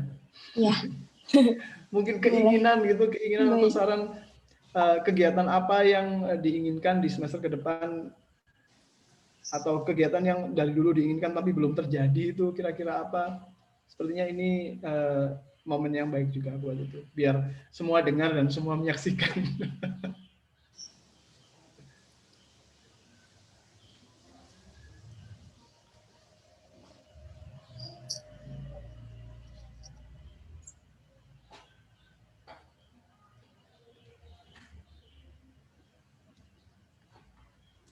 Mungkin saya yang ingin menyampaikan sesuatu nih Pak, bukan menyampaikan, saya lebih ingin bertanya. Untuk study tour tahun ini bagaimana Pak?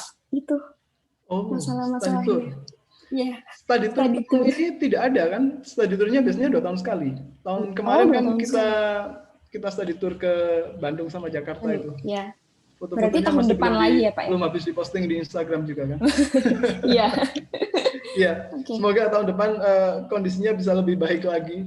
Amin. Dan bisa mengadakan study tour yang saya mengamati sendiri bagaimana study tour itu bisa lebih mendekatkan mahasiswa dengan sesama mahasiswa, dengan adik tingkatnya, dan mungkin dengan dosennya ya. Saya nggak tahu juga sih. Waktu itu saya yang ikut tapi nggak tahu kalau merasa dekat atau tidak mahasiswa dengan saya.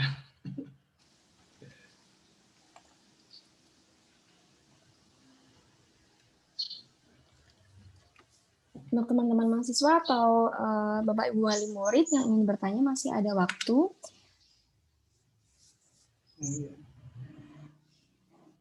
Boleh nggak saya menyampaikan keluh kesah sebagai salah satu dosen? Bukan keluh kesah, permintaan kepada mahasiswa dan orang tua ya.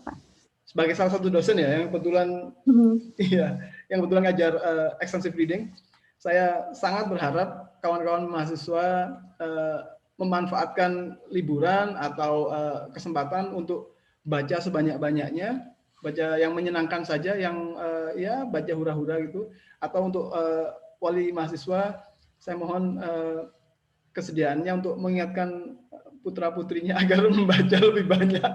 Kalau waktu luang, kalau main game bolehlah, tapi luangkan minimal setengah jam atau 1 jam sehari buat membaca dalam bahasa Inggris dan hal yang menyenangkan. Karena kita tahu membaca hal-hal yang menyenangkan dalam bahasa Inggris itu bermanfaat untuk membantu vocabulary kita, grammar, kemampuan menulis, bahkan yang tidak kita sadari kemampuan kita dalam melafalkan kata-kata bahasa Inggris. Jadi sempatkan selalu untuk membaca hal-hal yang disukai dalam bahasa Inggris untuk membantu proses belajar bahasa Inggrisnya. Karena itu istilahnya illicit learning, pembelajaran yang tidak kita sadari. Jadi itu.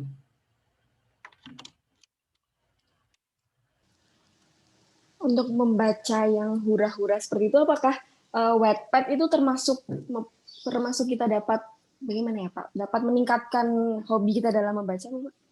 Wattpad, webtoon, dan komik-komik lainnya. Pasti. Yang penting bahasa Inggris ya. Wattpad, webtoon, storyal, atau hal-hal yang lain-lain. Yang intinya membaca sesuatu yang kita sukai dalam bahasa asing dan bisa mungkin kita tidak sadar kalau itu membaca gitu loh. Yang kita nikmati jadi pembelajarannya bisa terjadi secara bawah sadar. Dan kalau itu dilakukan minimal sehari setengah jam saja, dampaknya besar kok. Itu sudah banyak penelitian, banyak kajiannya. Dan kalau ingin tahu detailnya bisa saya tunjukkan. Tapi yang pasti memang itu betul.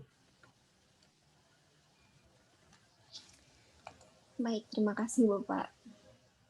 Oke, untuk teman-teman atau Bapak Ibu wali murid yang ingin bertanya masih bisa bertanya. Kita masih memiliki beberapa waktu lagi untuk sosialisasi program Fakultas Bahasa dan Seni. Atau mungkin yang masih belum jelas bisa ditanyakan.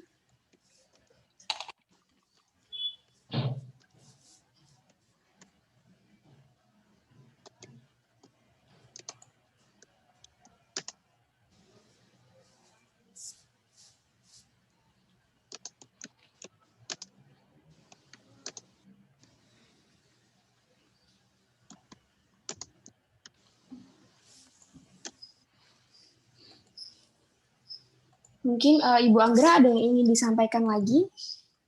Apakah mungkin ada yang terlewat dan ingin dijelaskan lebih detail lagi?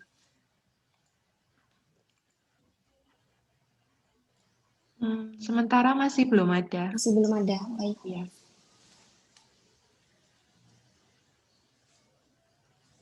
Mungkin untuk teman-teman yang masih ingin bertanya, bisa langsung menuju ke chat box yang telah tersedia.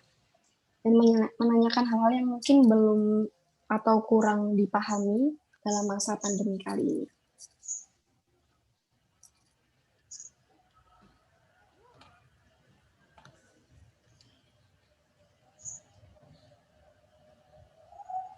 Baik, saya mungkin ingin mengobrol lagi dengan Bapak Wawan, lebih ingin mengasih saran sih Pak, karena kan kalau semester dulu kita di MS Teams itu dosen tidak bisa memantau bagaimana kita belajarnya Pak, maksudnya secara tatap muka gitu, kan dosen tidak tahu kita berada di layar laptop yang sesungguhnya atau kita tidur-tiduran, bagaimana kan dosen kan tidak tahu ya Pak.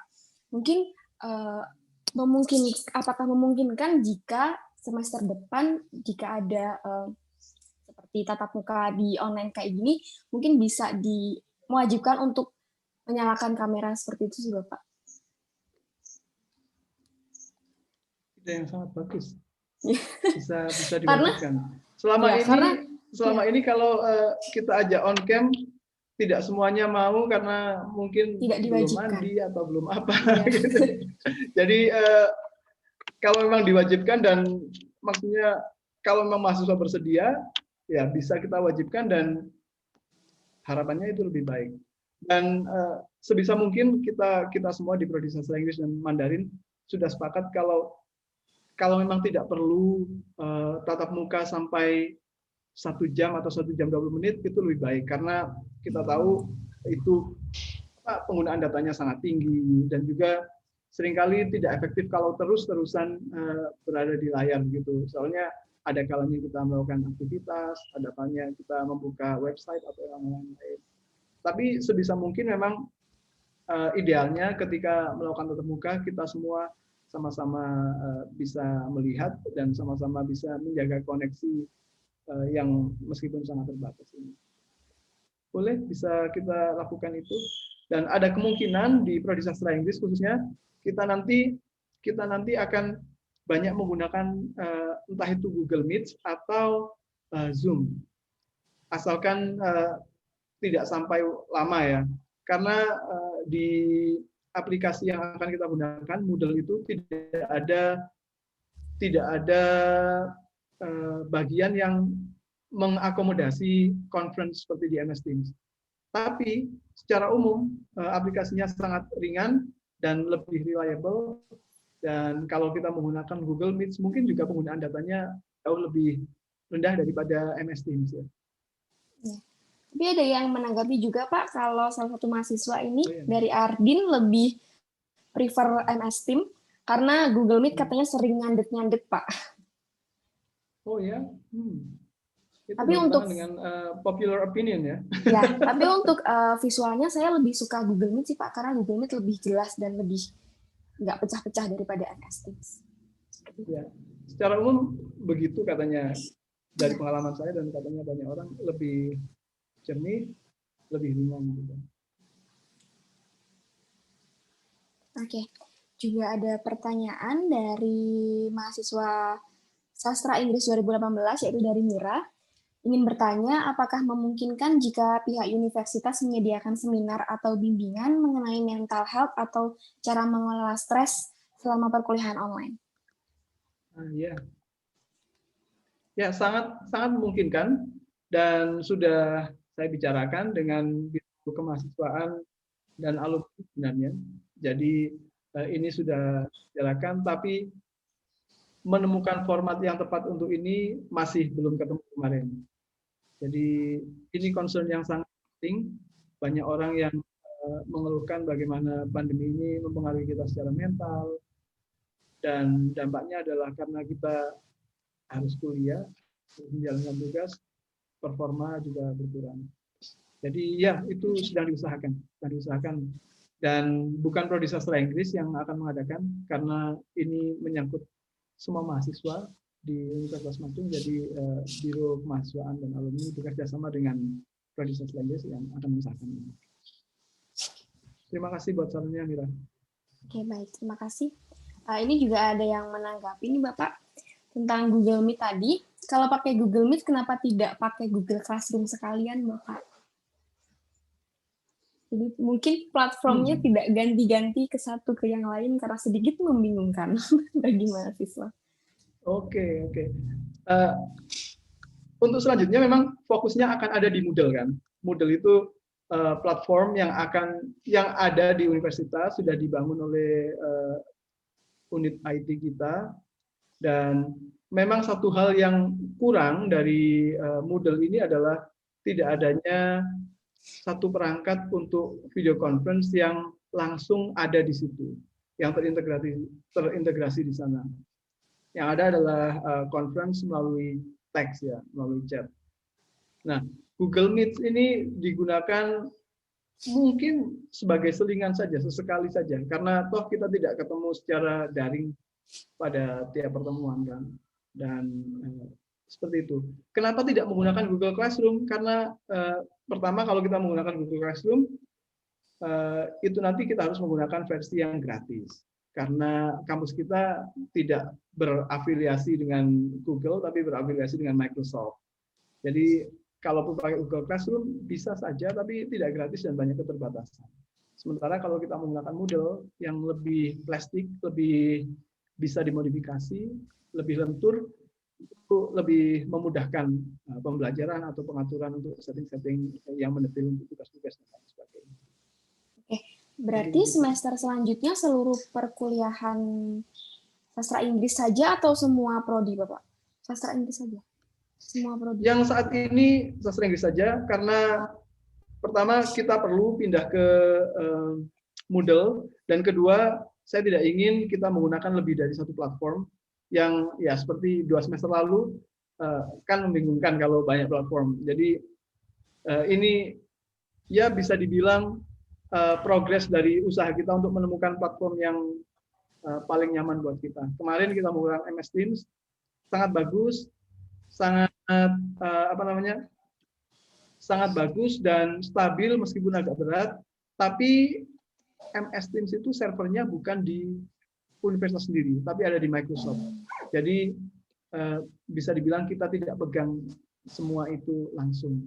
Sementara kalau pakai Moodle, universitas sendiri yang memiliki servernya dan semuanya ada di tangan kita. Berarti mulai semester depan seluruh mata kuliah sastra Inggris dipindahkan ke Moodle ya Bapak? Karena semester kemarin saya tahu hanya mata kuliah dari Bapak Patris yang menggunakan Moodle saat itu. Iya. Oke. Terima kasih. Dan ada yang menanggapi nih Bapak tentang Google Meet, katanya hanya bisa direcord oleh organizer-nya saja. Ya, itu yang jadi yang masih belum selesai. Kenapa tadi saya sampaikan kadang Moodle, kadang Google Meet atau kadang Zoom. Sebab kalau Google Meet yang bisa merekam hanya yang punya akun Google Meet berbayar.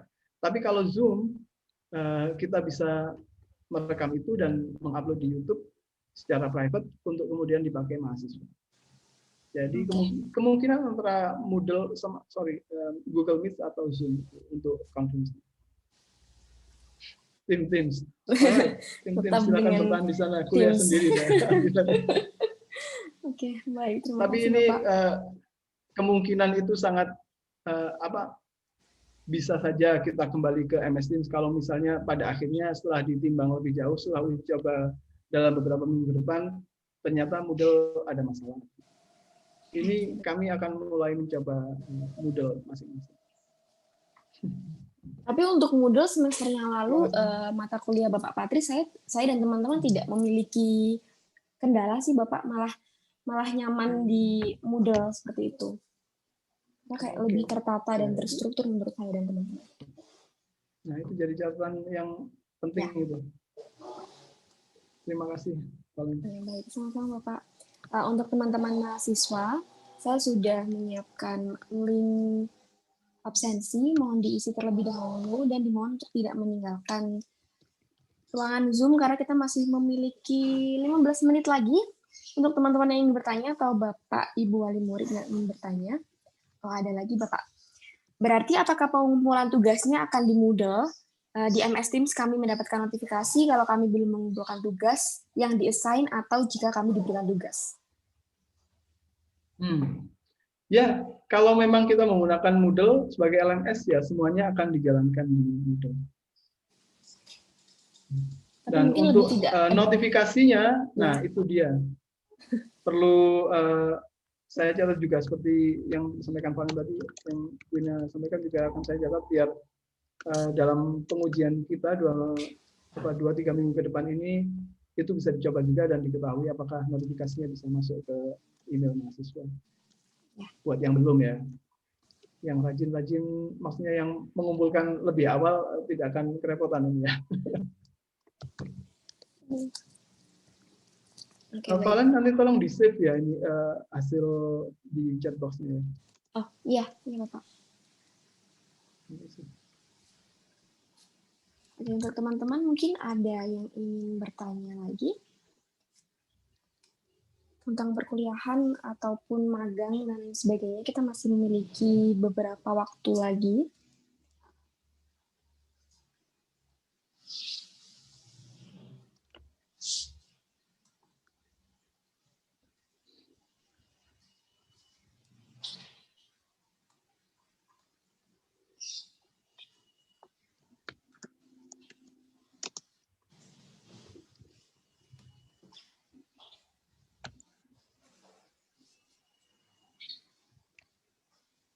Oke, kita masih mempunyai 10 menit lagi. Apakah ada teman-teman mahasiswa atau Bapak Ibu wali murid yang ingin bertanya mengenai perkuliahan semester genap kali ini?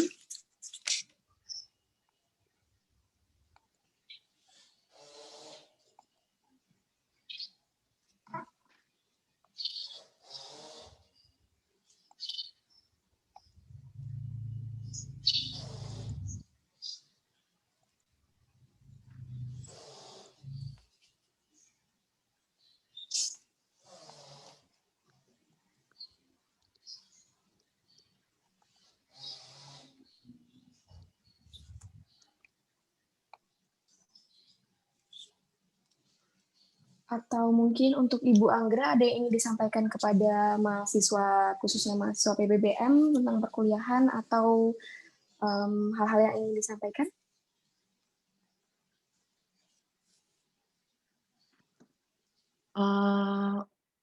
Mungkin untuk beberapa mahasiswa yang nantinya akan diajar oleh 3 laoshi baru dari Confucius, kebetulan laoshi 3 laoshi ini mereka tidak datang ke Indonesia, jadi mereka akan mengajar online full dari Tiongkok. Jadi kalau misalkan ada nantinya ketika perkuliahan daring berjalan, kalau misalkan ada masalah komunikasi maupun kesulitan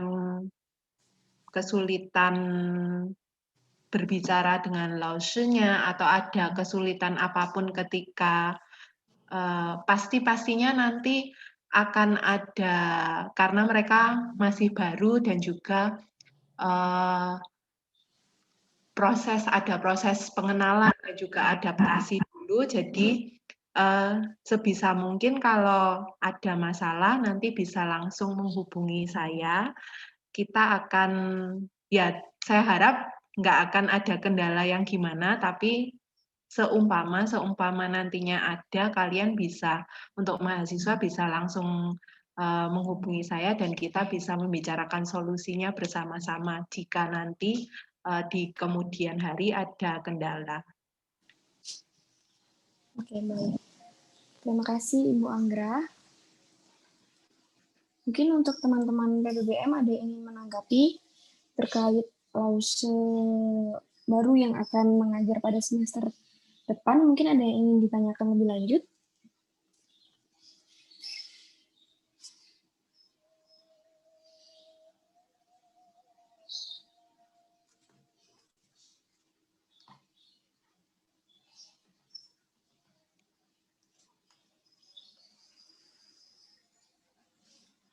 Oke, untuk teman-teman mahasiswa saya ingatkan sekali lagi, saya sudah mengirim link form yang diisi sebagai bukti presensi bahwa telah hadir dalam acara sosialisasi program Fakultas Bahasa dan Seni pada siang hari ini. Mungkin ada yang ingin ditanyakan lagi, Bapak, Ibu, wali murid atau mahasiswa?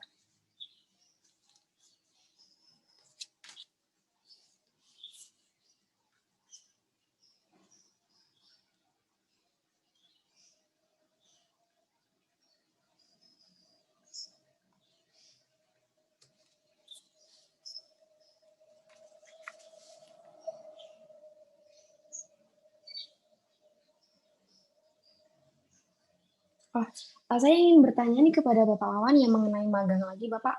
Kalau seumpama saya magangnya daftar di semester ini, apakah memungkinkan atau harus menunggu libur semester 6 atau bagaimana, Bapak? Untuk mendaftarnya memang idealnya dilakukan pada semester depan ini ya, kalau memang diniatkan magangnya itu pada saat liburan semester depan atau semester gasal 2021-2022 nanti ya.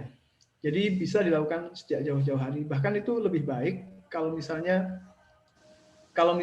dilakukan sejak jauh-jauh hari. Jadi nanti setelah ujian semester genap ini, begitu liburan bisa langsung mulai magangnya. Untuk pendaftarannya bisa langsung mulai sekarang ya Bapak ya? Oke, baik, terima kasih.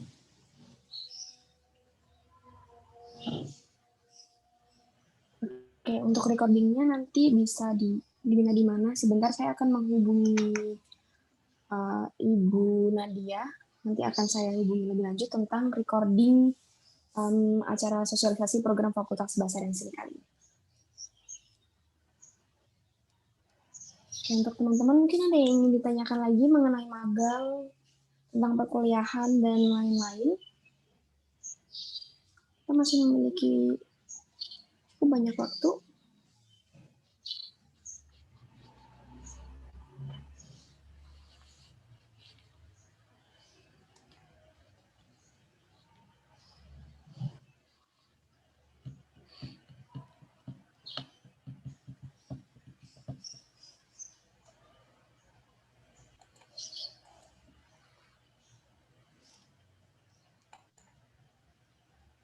Oke, saya masih menunggu untuk teman-teman yang ingin bertanya, Bapak Ibu wali murid mungkin yang ingin memberikan saran dan juga ingin bertanya lebih lanjut bisa langsung menuju chat box atau bisa langsung menyalakan mic-nya.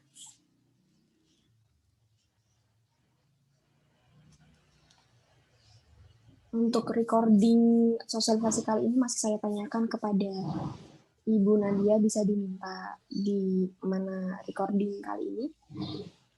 Mungkin nanti kalau sudah diposting di YouTube-nya universitas atau YouTube-nya fakultas bisa diberikan linknya ke semua mahasiswa FBS ya.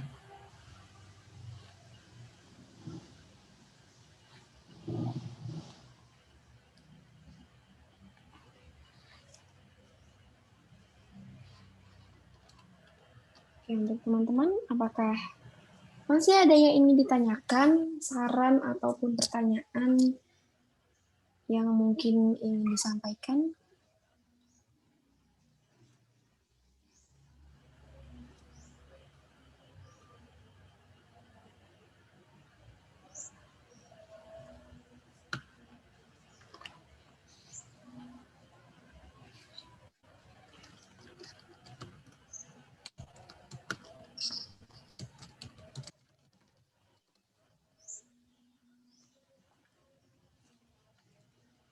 Kita masih memiliki beberapa waktu untuk pertanyaan yang ingin disampaikan mungkin teman-teman semua.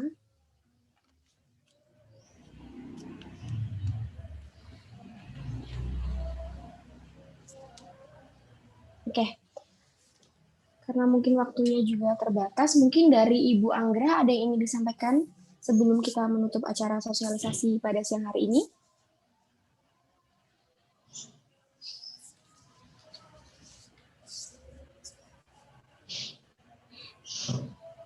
Sudah tidak ada dari saya, mungkin bisa langsung ditutup aja. Oke, baik. Untuk Bapak Wawan, sudah Bapak? Tidak ada dari saya, terima kasih. Oke, karena tidak terasa sudah jam 12 siang teman-teman dan kita sudah sampai di penghujung acara. Jadi sebelum kita menutup acara sosialisasi kali ini, marilah kita berdoa menurut kepercayaan dan keyakinan masing-masing. Berdoa dipersilakan.